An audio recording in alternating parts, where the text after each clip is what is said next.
When people talk about Assassin's Creed, a lot of conversations usually revolve around the parkour, the historical settings, or the declining storylines. Yes, I'm talking about you, Shadows. But for a massive portion of fans, there's another topic that keeps coming up, especially nowadays with all the RPG era stuff.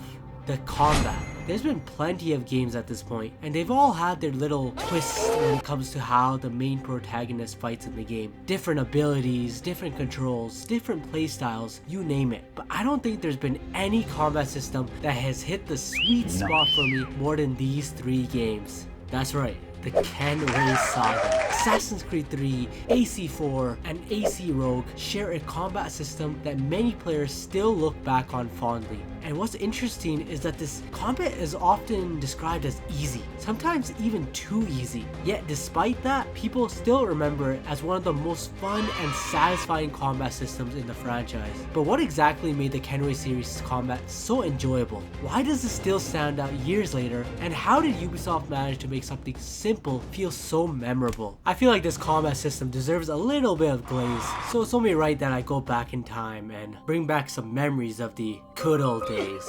One of the biggest reasons Kenway era combat worked so well was how fluid it felt. Combat animations flowed seamlessly from one enemy to the next. You weren't constantly stopping, resetting, or awkwardly repositioning your character. Instead, fights felt like a continuous motion. Parry, counter, kill, transition, and then repeat. In Assassin's Creed 3, our first introduction to this new combat system, Connor's movement had weight. His attacks felt grounded and powerful, and every counter flowed naturally into a kill animation. It wasn't just about pressing buttons. It looked like Connor knew exactly what he was doing. Everything looked intentional. And it's clear that the devs wanted us to feel that way. That fluidity carried over into Black Flag and Rogue. Edward's dual swords and Shay's combat style didn't drastically change the system, but they kept that same smooth rhythm. You could go from sword to pistol to counter kill without ever feeling like the game was fighting against you. Sure, there were some new animations and tools, but the results were still the same.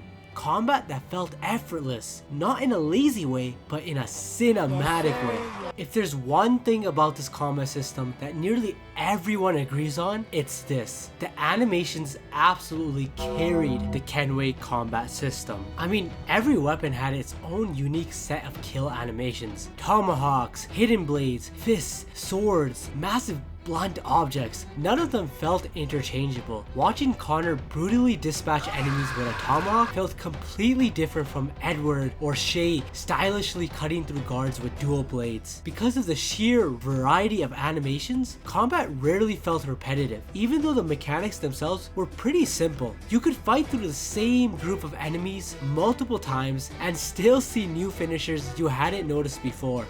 Dude, I just loved the choreographed and mocapped animations, man. Ubisoft, bring this shit back! This is where the ease of combat actually worked in its favor. Because enemies weren't overly punishing, you had time to appreciate the animations. Combat became something you actually enjoyed watching, not just something you had to rush through or mash the same 2 or 3 buttons a million times as you watch this stupid ass health bar go down. For many players, that Kenway games weren't just about challenge, they were kind of about spectacle too. Okay, but fine, let's just address the elephant in the room. Yes, Kenway era combat can be pretty easy. Well-timed counters can wipe out entire groups of enemies. Once you understand the system, you're rarely in danger unless you're overwhelmed or careless. But hear me out. Easy doesn't automatically mean bad.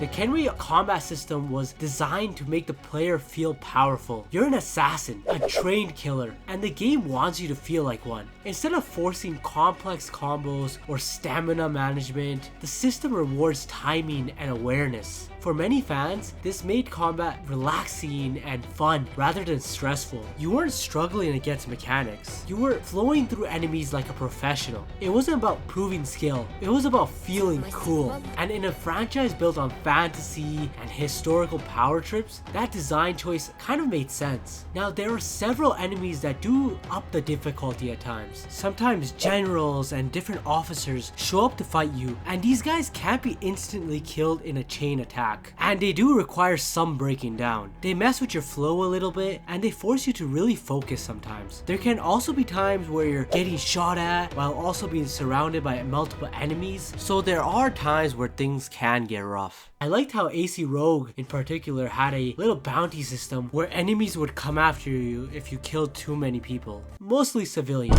and essentially threw at you the hardest people you could fight. These guys aren't easy, man. Don't let the combat system fool you. But for this gameplay, I blame my E button for not working on my keyboard. I can also see why people love AC Unity's combat so much, primarily for this exact reason. It struck a nice middle ground between being able to counter kill enemies flawlessly while also being able to die very easily if you weren't careful with how you were dealing with your enemies. You could get overwhelmed within seconds and it would essentially be instant death. That said, I think you could also make a similar argument for even older games like Assassin's Creed 1 and Assassin's Creed 2. Sure, there were no chain kills in these games, but the difficulty still relied heavily on player skill. There's honestly so many games and systems we could talk about, but at the end of the day, I think what really appeals to me the most is the animations more than anything else, which is why I lean towards the Kenway series combat above everything else. Another huge reason the Kenway combat system stayed enjoyable was variety.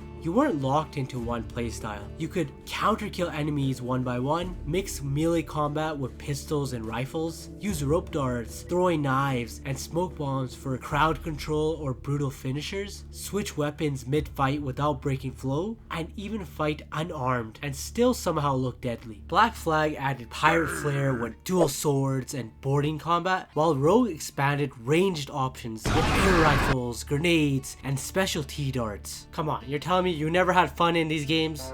You're telling me you never tried spamming 4 bullets all at once with Edward in the middle of a fight? That shit was something else, man. It made you feel badass. In my opinion, even though the core mechanics stayed the same, the toolkit kept things fresh. Combat never felt repetitive, even if it was mechanically pretty straightforward. One often overlooked strength of the Kenway era combat is how well it reflected each protagonist. Connor fought like a warrior, aggressive, forceful, and relentless. His animations felt heavy and brutal, perfectly matching his personality and upbringing. Edward fought with swagger. His combat felt stylish, flashy, and confident, like a pirate who learned assassin techniques rather than a trained killer from birth. Shay Cormac, meanwhile, blended familiarity with new tools, reinforcing his role as someone who knows assassin tactics but now uses them differently. The system didn't just work mechanically, it worked narratively. Combat helped define who these characters really were. Combat in the Kenway games also felt natural because it was woven into the world. Naval combat seamlessly transitioned into boarding actions. You'd cannon a ship, swing aboard, and immediately engage in hand-to-hand combat within seconds. With lots of enemies, you want to be able to clear out the ship as soon as you can. Could you imagine if each person on the ship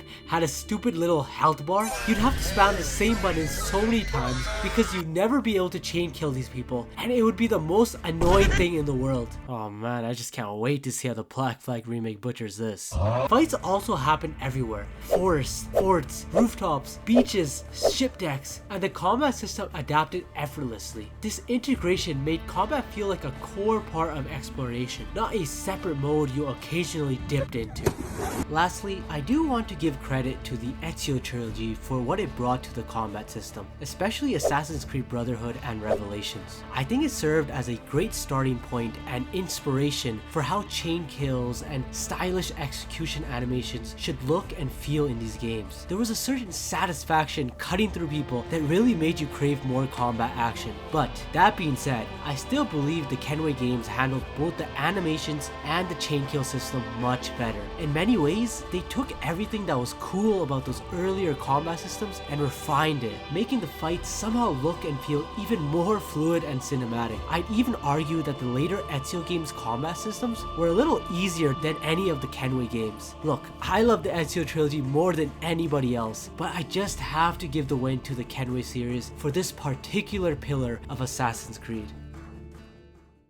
So why is the Kenway series combat still remembered so fondly? I think it's because it nailed a balance that Assassin's Creed hasn't always replicated. Fluid movement, outstanding animations, simple but empowering mechanics, weapon and playstyle variety, strong character identity, and seamless world integration. Yes, it was easier than other combat systems in the franchise, but it was also fun, stylish, and memorable. And sometimes that matters more than difficulty. The Kenway era combat wasn't just about mastery, it was about flow, fantasy, and feeling unstoppable. And for a lot of AC fans, this is exactly why it still stands out today, years later. Well, that's my yap session for today. Hey man, if you guys enjoy any of my content, please hit that like and subscribe button. I know it might not sound like a lot, but your guys' support means a lot to me. I'm not gonna lie, this channel is low-key growing. I don't know how, but we're getting up there. So of course, stay subbed for future AC videos. I ain't going anywhere.